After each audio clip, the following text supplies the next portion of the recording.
안녕하세요. 반갑습니다. 기본과학 1 8주차 수업을 시작하겠습니다. 먼저 저작권 관련 사전 안내문 알려드리겠습니다. 본 강의의 모든 영상, 사진, 텍스트의 촬영, 캡처 및 공유, 배포를 금지합니다. 해당 경고를 무시하고 불법 복제 및 배포 등의 저작권 침해 위법 행위가 이루어지는 경우에는 관련 법령에 따라 저작권자가 법적 조치를 취할 수 있습니다.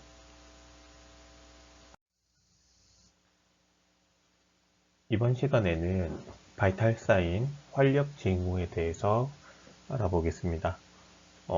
우리가 이 활력징후라고 하면 여러분들이 임상에서 가장 많이 접하고 또 실습에서도 가장 많이 수행하고 가장 많이 접하고 어떻게 생각하면 굉장히 귀찮고 재미없고 지루한 게 이 바이탈사인 측정하는 거지만 이 바이탈사인이 환자의 전반적인 상태를 나타내는 지표다라고 이해를 하시면 됩니다. 그리고 바이탈사인은 임상에서 굉장히 중요하게 작용하기 때문에 이번 시간에 하는 이 활력징후 바이탈사인에서 여러분들이 조금 집중해서 알아보는 시간을 갖도록 하면 좋겠습니다. 여기서는 고체온, 고혈압, 저혈압, 서맥, 맥박, 맥압, 호흡 이런 이야기들이 나오고 여기서 우리는 활력징후가 어떤 건지 알아보고 또 각 활력징후를 측정할 때 이 활력징후에 영향을 미치는 요인들은 어떠한 것들이 있는지 알아보겠습니다.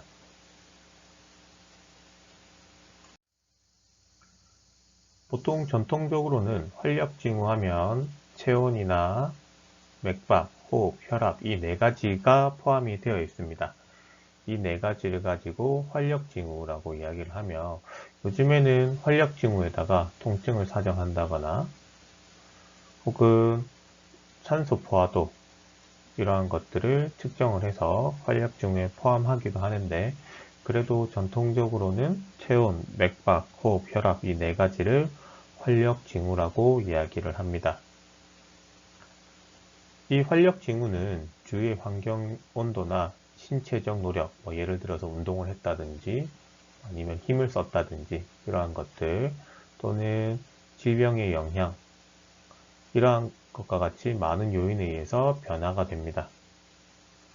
그리고 이 활력징후하고 그리고 통증을 사정하는 것은 대상자의 평소 건강 상태와 신체적, 정신적 스트레스에 대한 반응과 그리고 의학적 치료와 간호적 중재를 결정하는 중요한 자료가 될 수가 있습니다.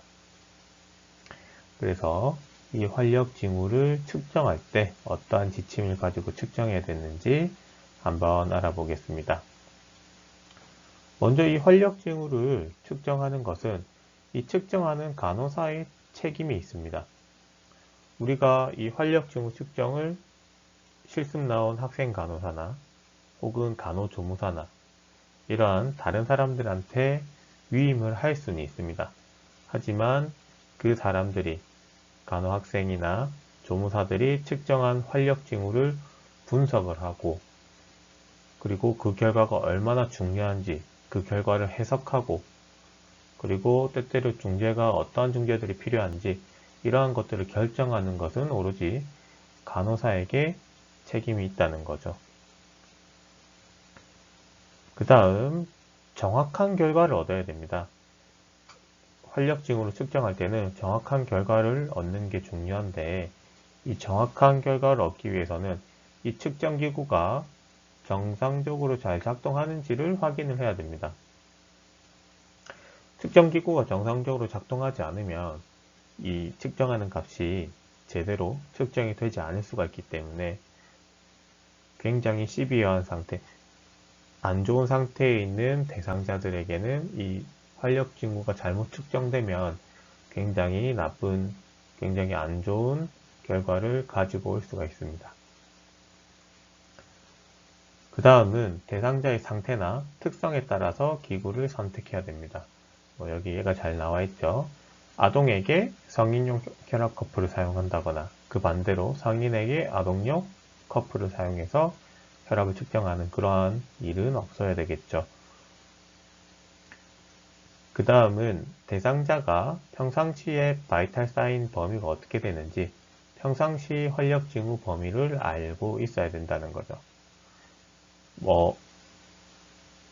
당장 금방 입원한 환자면 모르겠는데 이전에 입원을 했다거나 아니면은 지속적으로 우리 병원에 방문을 한다거나 혹은 이 대상자의 나이나 신체 상태에 따라서 활력 징후의 범위는 혹은 그 기준은 달라질 수가 있습니다. 그래서 평소에 어떻게 나오는지 그것을 우리가 알고 있다면 측정을 한 다음에 그 평소에 나오는 결과와 측정치와 비교를 할 수가 있다는 거죠. 그리고 대상자의 병력이나 치료, 그리고 처방된 약물들은 어떠한 것들이 있는지 알아야 된다는 겁니다. 어떠한 질병이나 우리가 어떠한 치료를 하겠다. 이것은 활력 징후의 변화를 예측 가능하게 한다는 거죠. 예를 들면은 투석을 하는 대상자, 혈액 투석을 하기 전 혹은 복막 투석을 하기 전에는 몸 안에 수분이 많기 때문에 혈압이 높게 측정이 됩니다. 근데 투석이 끝나고 나면 몸 안에 수분을 2kg, 3kg씩 빼는 경우가 있어요. 그렇게 되면 수분이 떨어지기 때문에 수분이 빠져서 혈압이 떨어진다는 거죠. 그래서 이러한 치료가 활력 징후의 변화를 예측할 수 있기 때문에 대상자의 병력이나 치료나 처방된 약물을 알아야 한다는 겁니다.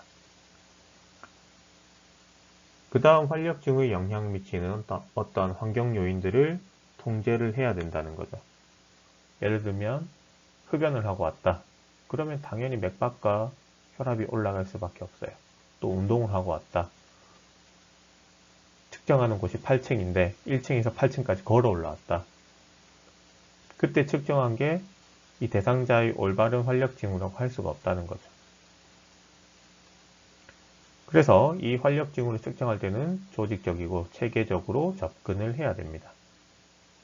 대상자의 상태가 어떤지 조금 전까지 이야기했던 모든 것들, 그리고 대상자가 안정된 상태에서 측정할 수 있게 조직적으로 체계적으로 하나하나씩 접근을 해야 됩니다. 그리고 간호사는 활력 징후를 측정하는 빈도와 그리고 얼마나 적절한 시기에 측정을 하는지 이 빈도와 시기를 결정을 해야 된다는 거죠. 측정하는 빈도, 스페셜 바이탈을 하면은 15분마다 바이탈을 한다든지, 그죠? 측정한 시기, 수술 전, 수술 후, 처치 전, 처치 후, 이런 식으로 그러한 활력 징후를 사정하는 그런 빈도와 시기를 결정을 해야 됩니다. 이게 무슨 말이냐면, 우리가 어떤 약물을 투여했다. 어떤 약물을 투여할 때, 그때도 활력 징후를 측정하게 됩니다. 맥박을 빠르게 한다거나 맥박을 느리게 한다거나 그러한 약물들이 있어요. 에피네프린 같은 것도 있고 그리고 여러 가지 바스프레신이나 관련된 약물들이 많습니다. 예를 들어서 그런 약물을 투여할 때는 투여하기 전과 투여한 후에 활력 징후를 측정을 한다는 거죠. 그 다음은 이 활력 징후가 어떤 의미를 가지고 있는지 우리가 분석을 해야 됩니다. 대상자의 신체적 징후나 증상과 현재 건강 상태에 대해서 우리가 이해를 하고 있어야 된다는 거죠. 이해를 못한 상태에서는 해석을 하면 안 됩니다.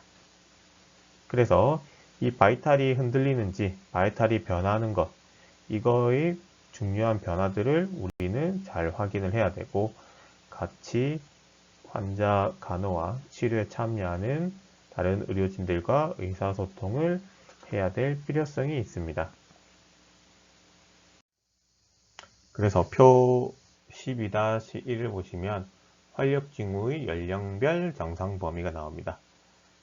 신생아부터 해서 아동, 청소년, 성인, 노인까지 해서 모두가 다 정상 범위가 다릅니다. 체온은 나이가 어릴수록 평균 체온이 좀 높습니다. 그죠? 그리고 나이가 들수록 체온은 떨어지고, 맥박은 나이가 들수록, 나이가 어릴 때는 빠르다가 점점 정상으로 갔다가 다시 나이가 들면 조금 빨라지거나, 호흡도 차이가 있고 혈압도 차이가 있습니다. 그래서 이거는 보통 통상적으로 신생아나 영아나 유아나 아동이나 청소년, 성인, 노인에 대한 그러한 정상 범위를 나타냅니다. 근데 사람마다 이 바이탈의 정상 범위가 조금씩 다를 수는 있어요. 그래서 그러한 것들도 우리가 참고를 해야 됩니다. 그 다음 박스 12-1을 보시면 활력징후 측정 시기가 있어요. 입원했을 때, 그리고 어떤 처방이나 어떤 규칙에 의한 정규정 절차, 그죠? 모닝 바이탈, 이러한 것들도 있고, 자기 전에 바이탈하고, 그리고 수술이나 침습접 진단검사를 하기 전후에, 수혈 전과 중과 후에, 그죠?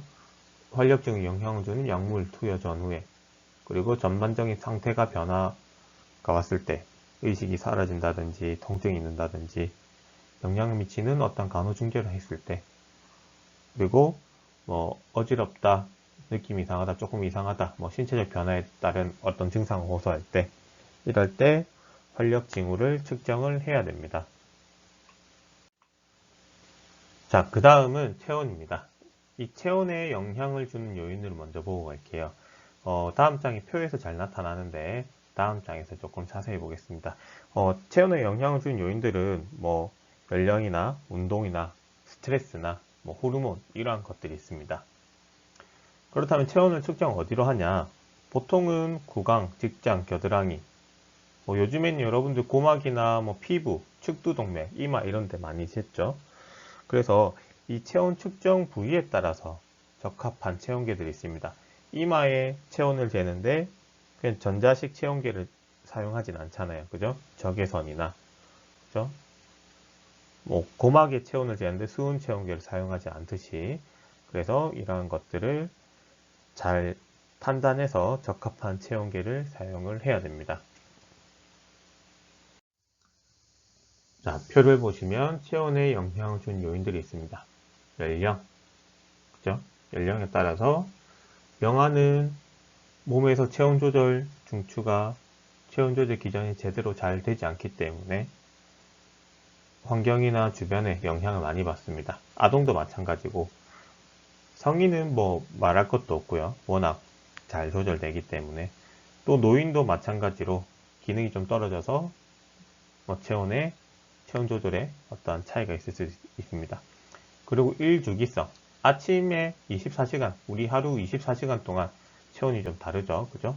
그리고 운동했을 때나 호르몬 분비에 따라서 스트레스를 많이 받았을 때, 우리가 스트레스 받으면 열받아 이러잖아요. 그래서 스트레스를 받으면 열 생산이 상승됩니다. 그죠? 그리고 주변 환경에 따라서 이러한 것들이 체온에 영향을 주는 요인들입니다. 자, 체온을 측정할 때 직장 체온은 가끔씩 병원에서 잘 안 하긴 하는데, 이 신부 체온이 가장 정확하고 그 다음이 직장 체온이 정확합니다. 그리고 가장 잘 측정하는 게 우리가 보통 겨드랑이 체온인데, 신부가 제일 정확하고 그 다음 직장, 겨드랑이 이런 식으로 체온의 정확도가 나타나는 거죠. 그래서 보통 우리는 겨드랑이 체온을 많이 재는데, 이 신부나 직장 체온을 우리가 재기 힘들기 때문에 그럴 때 측정을 하게 됩니다. 그리고 요즘에는 고막 체온도 많이 재고요. 그죠? 혹은 이마 이런 데도 많이 잽니다. 그래서 이마에 재는 체온은 침습적으로 하는 것이 아니기 때문에, 그래서 영아나 아동 체온할 때 가장 안전하게 사용할 수 있습니다. 자, 그 다음은 체온계의 종류에 대해서 볼게요. 옛날에는 수은이 들어있는 이 유리 체온계, 수은 체온계를 많이 사용했고, 이 수은 체온계를 이용해서 구강이나 직장, 겨드랑이의 체온을 측정을 했습니다. 근데 이걸 사용하다 보니까 파손이 잘 일어납니다. 잘 깨져요. 조금만 손대도 깨져버리고, 부딪혀도 깨지고, 체온 재다가 움직이다 깨지고, 그래서 이 수은 노출 위험 때문에 요즘에는 거의 사용하지 않습니다. 거의 사용하지 않고 거의 다 뭐 전자체온계를 많이 사용하죠.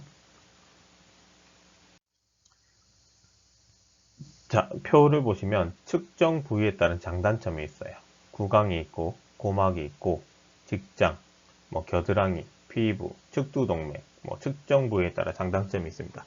구강은 쉽고 그리고 대상자도 편안하고 신부 체온을 잘 측정할 수 있는데 뭐 음식물을 마셨다거나 음료수를 마셨다거나 뭐 영아나 무의식 사람들한테는 적용을 할 수가 없죠. 고막도 굉장히 쉽게 측정을 할 수 있죠. 그리고 뭐 그냥 귀에 대고 바로 측정을 하기 때문에 조금 더 정확하게 또 신부 체온의 결과도 제공을 하게 됩니다. 근데 뭐 귀지나 뭐 이런 경우도 그런 것들 때문에 잘못 측정될 수도 있고, 그죠? 운동을 했을 때 그때는 신부 체온이 올라가기 때문에 정확하게 측정이 안 될 수도 있습니다. 그리고 정확하게 잘 측정을 해야 돼요. 측정이 사실은 조금 잘 안 될 수도 있습니다. 측정이 처음 하는 사람들은 좀 어렵기 때문에. 자, 그 다음 직장. 신부 체온 다음에 구강 체온이 신부 체온입니다. 그 다음에 조금 더 신뢰할 만하게 조금 더 정확하게 측정할 수 있는 게 직장 체온인데 조금 불편하죠, 그죠? 그래서 대상자가 당황스럽거나 불안할 수도 있고, 그리고 직장에 뭐 변이 있다 그러면 또 결과가 조금 달라질 수가 있습니다. 그 다음에 겨드랑이, 보통 전자체온계를 사용하죠. 안전하고 그죠? 빠르고. 근데 뭐 체온 변화가 있을 때 신부 체온을 즉시 반영을 하지가 못합니다. 그죠? 그리고 피부, 뭐 테이프 같은 거 붙이는 거예요. 나중에 설명은 계속 합니다. 비용도 안 들고 안전하고 하지만 뭐 땀이 난다거나 뭐 고체온증, 그리고 주변 환경에 따라서 영향을 받습니다. 마지막으로 측두동맥, 뭐 관자놀이 쪽에 측정을 할 때 빨리 측정할 수 있고 쉽고 편안하고, 그죠?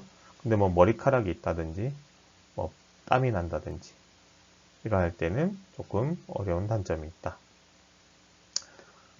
자, 계속해서 체온계에 대해서 볼게요. 우리가 말하는 디지털 체온계, 굉장히 빠릅니다. 겨드랑이 재는데 2초, 3초 만에 재지는 것도 있고, 그리고 한 1분 걸리는 것도 있고, 네. 그래서 굉장히 편안하게 사용할 수 있는 디지털 체온계가 있습니다. 자, 그 다음 화학적 일회용 체온계. 온도에 따라서 색깔이 변화하게 됩니다. 그래서 뭐 테이프나 패치, 이렇게 생긴 체온계가 있습니다. 그래서 일회용으로 쓸 수도 있지만 재사용도 할 수 있다. 그 다음에 열 민감성 테이프, 보통 뭐 이마나 복부에 붙이기도 합니다. 근데 사실은 임상에서 이런 테이프로 된 것들은 잘 보기가 힘들어요. 오히려 그 신생아들이 많은, 영아가 많은, 아동이 많은 곳에서는 이런 것들을 계속 지속적으로 붙이고 있는 그런 경우가 있는데, 왜냐하면은 아이들이 싫어하기 때문에 불편해하고. 근데 일반적인 임상 현장에서는 보기가 힘든 게 이런 테이프로 된 것들입니다. 그래서 이 색깔 변화로 테이프의 체온을 숫자화해서 우리가 볼 수가 있고, 그 다음에 고막 체온계. 이 고막 시상 하부 쪽에서 발생하는 체온을 적외선을 이용해서 측정을 하는 겁니다. 그리고 측두동맥, 이마나 옆에 관자놀이 쪽에 하는 체온계는 적외선을 이용해서 측정하는 게 있습니다.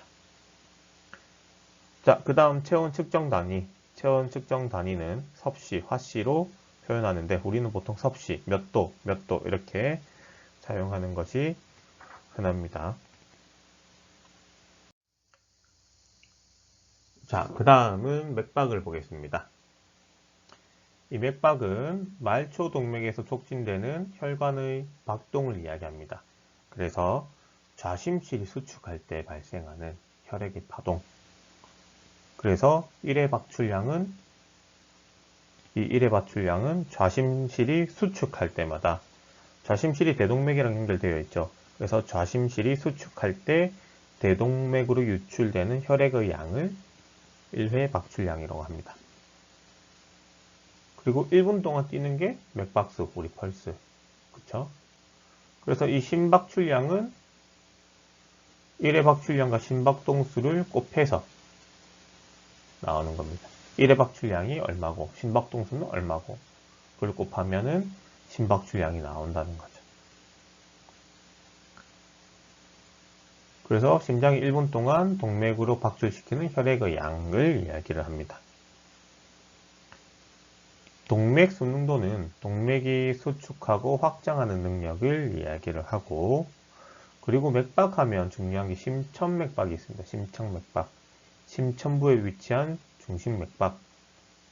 이것을 최대 박동점이라고 합니다. 쉽게 말해서 심장에 대고 그냥 직접적으로 측정하는 거예요. 청진기를 가지고. 그 전에 밑에 가이드라인 보시면 생애 주기에 따른 체온 측정이 있죠. 신생아는 어떻게 측정하고, 아동은 어떻게 측정하고, 노인은 어떻게 측정하고, 그죠? 이러한 것들은 여러분이 한번 읽어보시고 실습할 때 참고를 하시면 됩니다. 자, 그 다음은 맥박에 영향을 주는 요인들에 대해서 볼게요.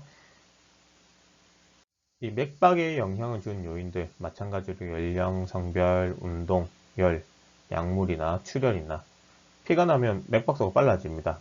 네. 그 다음에 스트레스, 체위, 질병 이러한 것들이 맥박에 영향을 주게 된다는 거죠. 자, 그럼 맥박은 어디서 측정하나? 맥박 측정 부위는 다음 장에서 우리가 다시 한번 보고 갈게요. 자, 그럼 맥박을 측정할 때 어떻게 측정하는지 한번 볼게요. 맥박은 보통 촉진이나 청진, 손끝으로 동맥을 짚어본다든지 청진기를 통해서 들어본다든지 촉진과 청진으로 들을 수가 있습니다. 촉진을 할 때는 가운데 세 손가락, 그죠? 검지부터 중지, 약지 이걸 가지고 손가락의 바닥 쪽을 이용해서 중간 정도의 압력을 가합니다. 이 중간 정도의 압력이 굉장히 애매한데, 굉장히 압력을 세게 했을 때, 너무 세게 했을 때는 맥박이 차단돼서 안 들릴 수가 있어요. 너무 약하게 하면 맥박을 못 짚을 수가 있어요. 그래서 그 중간 정도의 압력을 이야기를 합니다. 그래서 이 심청맥박을 측정할 때는 청진기를 이용합니다. 제가 심장에 대고 그냥 청진기를 이용해서 바로 듣는 게 심청맥박을 측정한다는 거예요. 그래서 우리가 청진기를 사용하는데 이 청진기로 청진이 잘 안 될 때, 그럴 때는 도플러를 이용해서 청진을 할 수가 있습니다. 맥박에 뛰는데 이 도플러 초음파를 갖다 대면 맥박에 따라서 이 도플러가 소리를 내줍니다. 그래서 청진을 할 수가 있습니다. 다시 청진기를 이용을 했을 때 어떻게 측정하냐? 심천맥박을 측정할 때는 청진기가 꼭 필요합니다. 그렇죠? 청진기를 가지고 맥박을 측정할 수가 있다는 거죠. 그래서 이 청진기를 사용하면 청진기는 판막부가 있고 종형이 있습니다. 그러니까 우리가 보통 아는 이 청진을 하는 것은 판막으로 청진을 하고 그 반대쪽에 종형으로 된 것들이 있습니다. 그래서 이 판막을 가지고는 장음이나 폐음이나 심음을 청진할 때 사용을 하게 됩니다. 자, 표 12-5를 보시면 맥박 측정 부위가 있어요. 측두동맥, 경동맥, 심천, 상완, 요골, 대퇴, 슬화, 그리고 후경골, 족배동맥 이러한 것들이 있습니다. 위치를 다시 보면 측두동맥, 관자놀이 쪽이죠. 경동맥, 목이고, 심천, 심장이고, 그죠? 그 다음에 상완동맥, 우리 보통 그 혈압 잴 때 상완동맥에다가 청진기를 대고 듣죠. 그 다음에 요골동맥, 요골동맥 같은 경우는 청진기보다는 그 도플러 같은 걸 많이 이용합니다. 도플러는 뭐 후경골 동맥이나 그리고 족배 동맥도 손으로도 측정을 하기는 하지만 도플러를 많이 이용하기도 합니다. 왜냐하면 어떤 시술을 하고 어떤 뭐 대퇴동맥에다가 시술을 하고 나서 대퇴동맥이 막혔는지 안 막혔는지 확인을 하기 위해서 족배나 후경골 동맥을 측정을 해서 확인을 하기도 합니다. 그 다음에 수라동맥이 있죠. 대퇴동맥 조금 전에 말씀드렸고, 그래서 이러한 동맥을 가지고 사정을 한다. 그죠? 여기 사정 기준이 나와 있습니다. 사정 기준 한번 읽어보시기 바랍니다. 자, 여기 그림 보시면 청진기 나오죠. 판막부, 우리가 보통 듣는 이 판막부, 종형, 그죠? 종형, 이 종형은 뭐냐? 이 낮은 속도의 혈액 이동으로 발생되는 저음을 전달한다는 거죠. 그래서 심음과 혈관음을 들을 때 종형을 사용한다 라고 알고 계시면 됩니다. 그래서 어떻게 사용하는지 보면 옆에 그림 보시면 판막을 대는 방법, 종형을 대는 방법 이렇게 나와 있습니다. 그렇다면 이 맥박을 측정할 때 우리가 사정해야 될 것들을 볼게요. 먼저 맥박수. 이 맥박수를 측정할 때는 대상자의 맥박 정상치, 아까 활력증후 정상치가 나왔죠. 뭐 영아나 신생아나 아동이나 청소년이나 뭐 노인이나 좀 다르죠. 그죠? 이 맥박 정상치를 알아야 됩니다. 그리고 대상자의 최근 맥박수도 우리가 파악을 하고 있어야 된다는 거죠.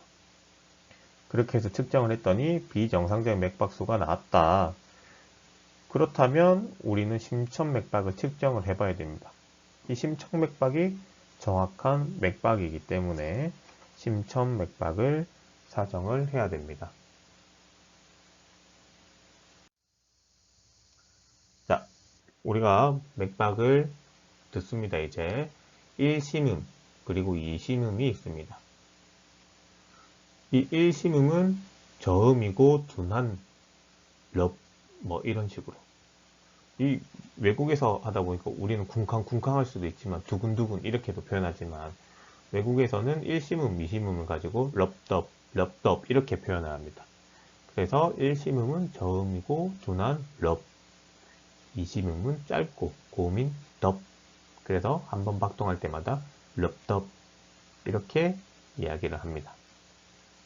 그래서 이것을 1분 동안 세도록 한다는 거죠. 그 다음 맥박률은 이 심박동수의 변화를 이야기를 하는데 어떤 변화가 있냐? 뭐 빠른 것도 있고 느린 것도 있겠죠. 비정상적인 맥박들, 빈맥, 빠른 맥, 타키카디아. 그죠? 타키카디아는 100회 이상, 서맥, 브라디카디아는 60회 미만이 있습니다. 그래서 대상자의 맥박이 너무 빠르다, 혹은 너무 느리다. 그럴 때는 반드시 심청맥박을 측정을 해야 됩니다. 근데 이 맥박은 대상자가 가지고 있는 정상치가 또 있습니다. 그 연령에 따라서 다르지만 예를 들어서 운동선수, 특히나 뭐 마라톤 선수 이런 사람들 같은 경우는 평상시에 맥박이 굉장히 천천히 뜁니다. 몸이 그렇게 적응이 되어 있기 때문에 평상시에 뭐 40몇 회, 50몇 회 그게 정상인 경우도 있습니다. 그런 분들은.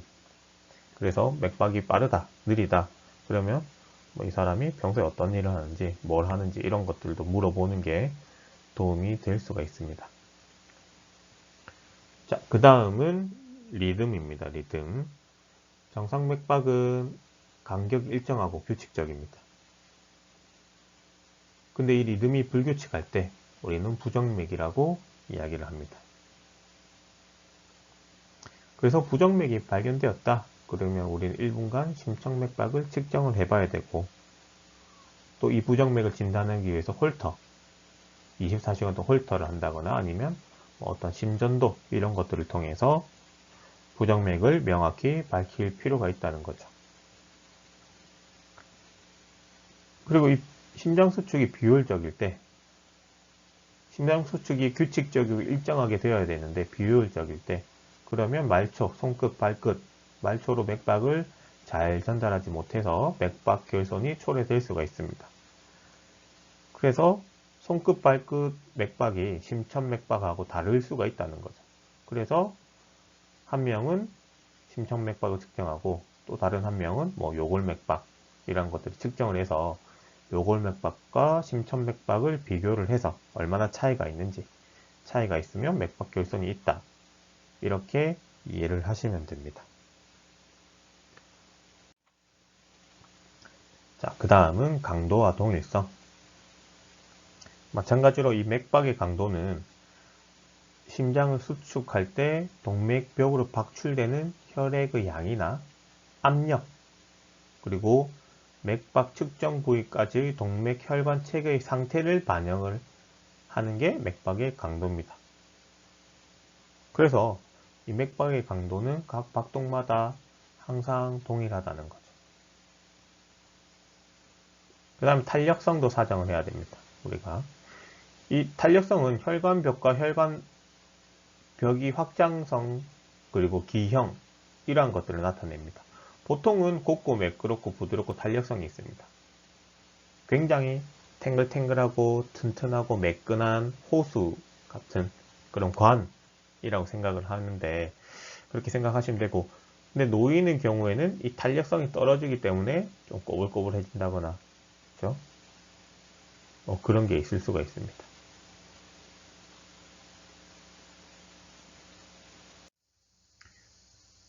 그래서 이 도플러 아까 이야기를 제가 했습니다.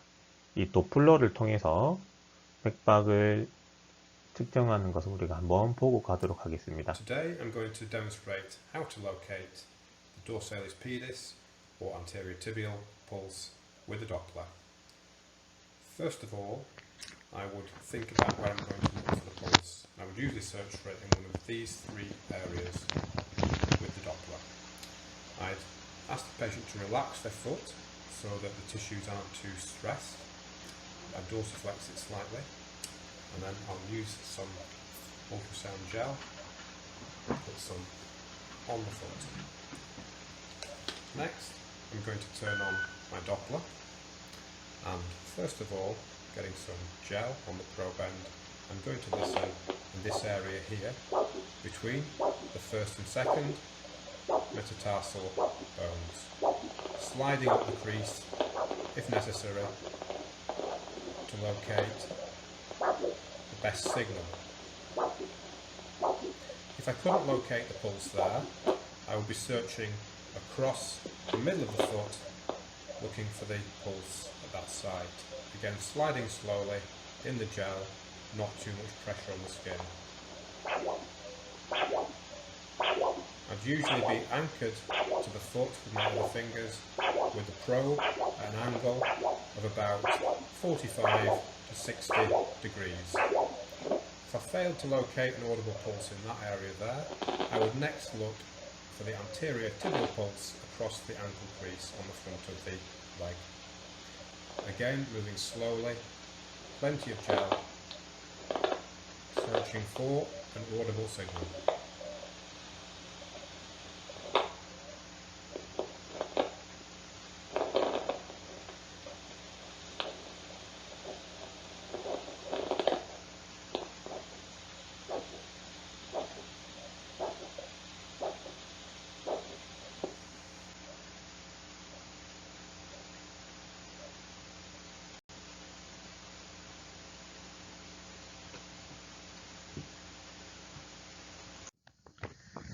자, 이것으로 8주차 수업을 모두 마치도록 하겠습니다. 모두 수고 많으셨습니다.